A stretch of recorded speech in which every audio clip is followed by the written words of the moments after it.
नमस्कार. इंद्रधनुष्याच्या या भागात आपलं हार्दिक स्वागत. आज आपल्या भेटीला येत आहेत माजी केंद्रीय गृहमंत्री शिवराज पाटील चाकूरकर यांच्या स्नुषा डॉक्टर अर्चना पाटील चाकूरकर, की ज्यांनी लोकसभा निवडणुकीच्या काळामध्ये भारतीय जनता पक्षामध्ये प्रवेश घेतला. आता लातूर विधानसभा मतदारसंघासाठी त्या भाजपकडून इच्छुक आहेत. डॉक्टर अर्चना पाटील चाकूरकर यांचं एकूण राजकीय ते ज्या काँग्रेसच्या घरामध्ये वावरल्या त्या भाजपमध्ये त्यांनी प्रवेश का घेतला, आत्ता थेट विधानसभा निवडणुकीमध्ये उभं राहण्याची त्यांची इच्छा काय आहे, असे सर्व प्रश्न आपण थेट त्यांच्याशी चर्चा करून जाणून घेणार आहोत. नमस्कार अर्चना. नमस्कार नंदनकरजी. इंद्रधनुषच्या सर्व दर्शकांना माझा नमस्कार. मी तुमची अगदी रेग्युलर तुमच्या सगळ्या व्हिडिओज बघत असते. आपलं त्याच्यावर संभाषण होतं आणि महत्त्वाचं म्हणजे तुमचा 1000, 2000, 5000 हा प्रत्येक टप्पा आनंदाने, अगदी मला अभिमान वाटतो की आपला हा प्रवास खूप सुंदर चालू आहे. इंद्रधनुष्याला खूप खूप शुभेच्छा. धन्यवाद अर्चनाताई. मुलाखतीत माझ्या मनातले जरा प्रश्न असे आहेत की नॉर्मल रुटीन जी चर्चा होते ना, त्यापेक्षा सामान्य लोकांच्या मनामध्ये काय प्रश्न आहेत. म्हणजे माझ्या मनातला प्रश्न पहिला असा आला की तुम्ही ज्या घरात, म्हणजे चाकूरकर साहेब हे तुमचे सासरे, माधवराव पाटील कोटखेडकर तुमचे वडील, घरचं एकूण कौटुंबिक वातावरण वर्षानुवर्ष काँग्रेसला अनुकूल आणि काँग्रेसमध्ये चाकूरकर साहेब हे देशातल्या शीर्षस्थ नेत्यांमध्ये एक होते. असं असताना काँग्रेस पक्षात ते तुम्हाला कुठले दोष दिसले की ज्यामुळे तुम्ही भाजपमध्ये प्रवेश घ्यावा असं तुमच्या मनाने उचल खाल्ली? मी इतकी अनुभवी किंवा मोठी नक्कीच नाही की काँग्रेसमध्ये दोष वगैरे बघणे इतके. मला असं वाटतं की मी नक्कीच काँग्रेसच्या माहेरी आणि सासरी दोन्हीकडे काँग्रेसच्या वातावरणात वाढलेली. पण काँग्रेसच्या वातावरणात वाढलं म्हणजे भाजपचं वातावरण चुकीचं आहे हे मत ना माझ्या वडिलांनी मला कधी दिलं ना माझ्या सासऱ्यांनी दिलं.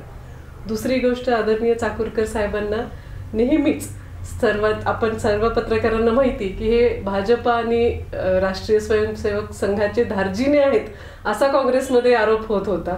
आणि त्याच्यामुळं माझ्या घरातलं वातावरण हे भाजपा, राष्ट्रीय स्वयंसेवक संघ, काँग्रेस, सर्व जात धर्म सर्व पक्षाचे लोक येत गेले. त्यामुळं एखाद्याचा विरोध आणि एखाद्याचा स्वीकार हा टोकाचा असतो, या संस्कृतीत मी वाढलेली नाही.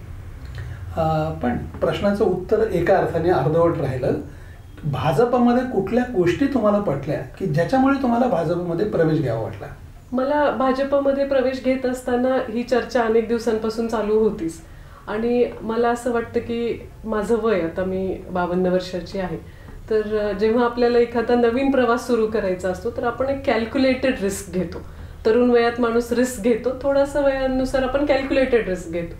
मला असं वाटलं की नवीन प्रवास सुरू करत असताना संधी मला इथे चांगली मिळेल आणि महिलांच्या प्रतीचं जे धोरण होतं ते मला थोडं जास्त पूरक वाटलं आणि म्हणून मी हा निर्णय घेतलेला आहे. महिलांच्या प्रतीचं धोरण जसं भाजपकडे तुम्ही म्हणालात पूरक राहिलं, मग पुन्हा एकदा कंपॅरिझन म्हणून महिलांच्या विषयामध्ये काँग्रेसने आत्तापर्यंत जी धोरणं होती ती महिलांना मारक होती का?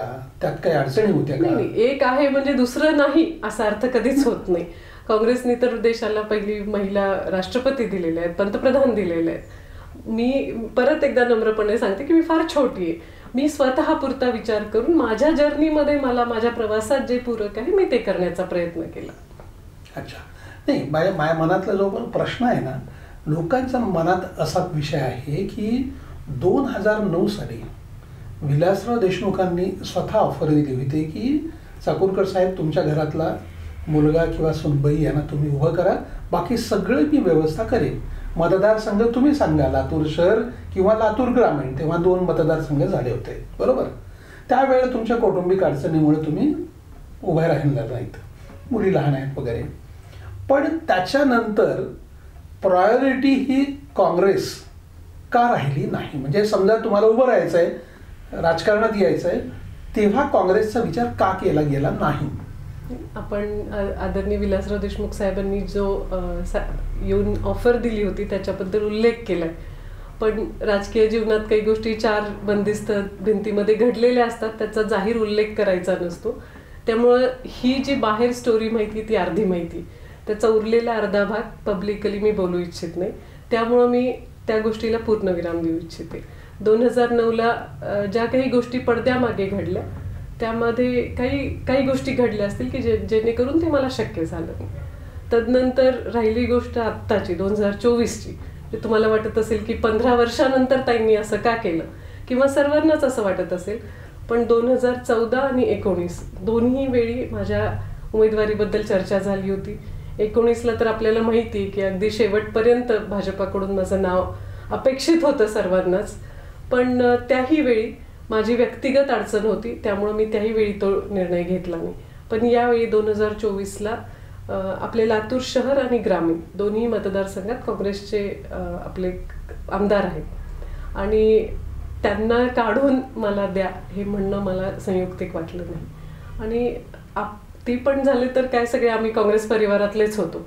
त्यामुळे ज्याला जिथे संधी मिळेल तिथे काम करावं, ज्याला जनतेला वाटेल तसा तो निर्णय होईल.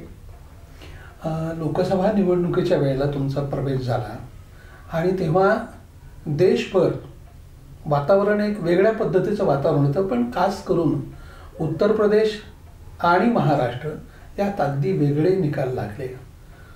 तुमचा जेव्हा प्रवेश झाला तेव्हा काँग्रेसच्या उमेदवाराला थोडं तुमच्या प्रवेशामुळं काउंटर बसेल अशी एक चर्चा होती.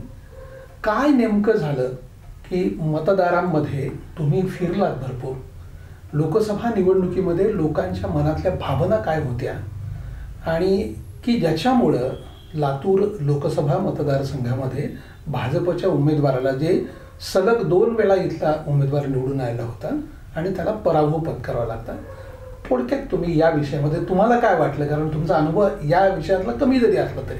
2024च्या लोकसभा निवडणुकीदरम्यान जरी माझा प्रवेश झाला असला तरी मागच्या 1.5 वर्षापासून अगदी दर महिना 15 दिवसाला ते मागे पुढं होत होतं की करायचं म्हणून. आणि आत्ता माझ्या लेकीचं लग्न झाल्यावर मी त्यांना विनंती केली होती की माझ्या मुलीचं लग्न पार पडल्यावर मी पक्षप्रवेश करेन, आणि त्या दरम्यानच इलेक्शन्स डिक्लेअर झाले आणि मग माझा प्रवेश झाला. याचा आणि काँग्रेसच्या उमेदवाराचा किंवा माझ्या प्रवासाचा तसा अर्थार्थी काही संबंध नाहीये, एक कोइन्सिडन्स आहे तो, सहज संयोग झालेला आहे. मी जेव्हा फिरत होते तर मला असं वाटलं की भारतीय जनता पक्षाच्या 10 वर्षाच्या सत्तेनंतर आणि मोदी साहेबांचं जे एक मोठं वलय आहे, पक्षात लार्जर दॅन लाईफची एक इमेज आहे, त्याच्यामुळं मला असं वाटतं की कार्यकर्ता आणि आम्ही सर्वच जण थोडे अधिक विसंबून राहिलो की काय असं मला वाटतं. त्यांच्यामुळं मतदान मिळेल सहज, ही कदाचित आमच्यामध्ये ती भावना झाली असेल आणि म्हणून आमचे कष्ट कमी पडले असतील असं मला वाटतं. आता दुसरं की लोकसभा निवडणुकीला जसं तुम्ही हे कारणं सांगितली, तर साधारणपणे बाहेरचे जे कारण आहेत की मराठा समाजाचं आंदोलन हा एक विषय, त्याच्यानंतर ओबीसी समाज देखील भाजप का आपल्याकडे म्हणावं तसं लक्ष देत नाही, एकूण मराठा समाजाच्या मंडळींना खुश करण्यामध्येच ते धडपडत आहेत, परंतु आमच्या प्रश्नांकडे त्यांचं लक्ष नाही, असं सगळ्यांचं, म्हणजे धनगर समाजाचे वेगळी कारणं, या सगळ्या असंतोषाचा फटका भाजपला बसला असं म्हटलं जातं. आता या सगळ्या पार्श्वभूमीवर विधानसभा निवडणूक अगदी तोंडावर आहे 2 महिन्यात. तर विधानसभा निवडणुकीच्या वेळेला या पार्श्वभूमीवर तुम्ही भाजपकडनं विधानसभा निवडणूक लढवायचं धाडस करताय. समोरचा उमेदवार सलग 3 वेळा ते निवडून आलेले आहेत आणि ह्या ज्या जमेच्या मुस्लिम मत असतील असे सगळे विषय आहेत. तर या सगळ्या पार्श्वभूमीवरती तुम्ही हे जे धाडस केलंय तेव्हा त्याच्यामागे काही कॅल्क्युलेशन तुम्ही केलं असेल, ते कॅल्क्युलेशन काय आहे आणि तुम्ही लोकांना काय अपील करणार आहात? मी पक्षप्रवेशानंतर नक्कीच विधानसभेला मी इच्छुक आहे. पक्षश्रेष्ठींना जो उमेदवार योग्य वाटेल त्याला कालांतराने तिकीट मिळेल आणि त्याच्या नावावर ती निवडणूक लढली जाईल. मी स्वतः धाडस करते का? नक्कीच करते, पण मला धाडसाची भीती नाही वाटत. माझा स्वभाव तसा निर्भीड आहे आणि रिस्क घेतल्याशिवाय रिवॉर्ड मिळत नसतो. वा. आणि त्याच्यामुळं मी रिस्क घ्यायला तयार आहे. हां, नाही, हे तर तुम्ही म्हणालात ते अगदी बरोबर आहे. साधारणपणे बघा की गेल्या 3 निवडणुकांमध्ये लातूर विधानसभा मतदारसंघामध्ये साधारणपणे 80,000 ते लाखापर्यंत मॅक्सिमम एवढेच मतं ही पडलेली आहेत. तुम्ही विजयाचं कॅल्क्युलेशन करताना याकडे तुम्ही कसं बघता? तुमच्या डोक्यात काय याचं कॅल्क्युलेशन आहे? अजून थोडंसं वातावरण पुढं सरकू द्या. आपण निवडणुकी दरम्यानच्या मुलाखतीमध्ये त्याच्यावरती जास्त प्रकाश घालू. आजपासूनच सगळे कार्ड्स ओपन करणं बरोबर नाही. पण नक्कीच मला वाटतं की पहिली सगळ्यात महत्त्वाची गोष्ट आहे की मी महिला आहे. आणि दुसरं म्हणजे जातपात या सगळ्यापेक्षाही एक लातूरची संस्कृती ही वेगळी राहिलेली आहे. त्यामुळे लातूरकरांना आपल्या प्रति प्रेम, माझ्यावर त्यांनी आशीर्वाद द्यावा अशी नक्कीच विनंती करेन आपल्या माध्यमातून.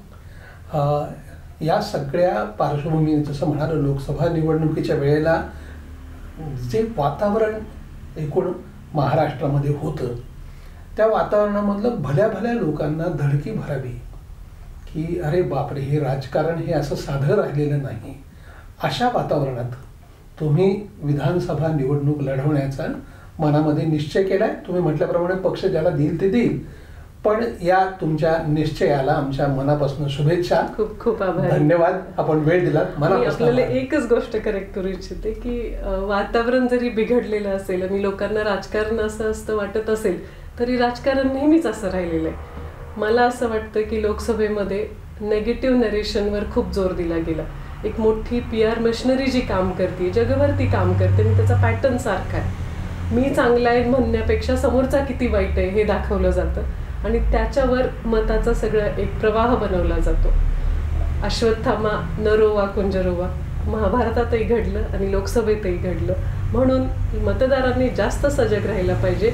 आपल्याला कोण नको आहे हा ना विचार करता आपल्याला कोण हवा आहे या पॉझिटिव्ह विचाराने मतदान करावा, पूर्ण प्रोसेस पार पाडावी अशी मी आपल्या माध्यमातून सर्वांना विनंती करेन. इंद्रधनुष्याच्या आपल्या पुढच्या वाटचालीसाठी खूप खूप शुभेच्छा. धन्यवाद, मनापासून आभार. दर्शक हो, आपल्याला हा जर व्हिडिओ आवडला असेल तर तो लाईक करा, फॉरवर्ड करा व सबस्क्राईब करा.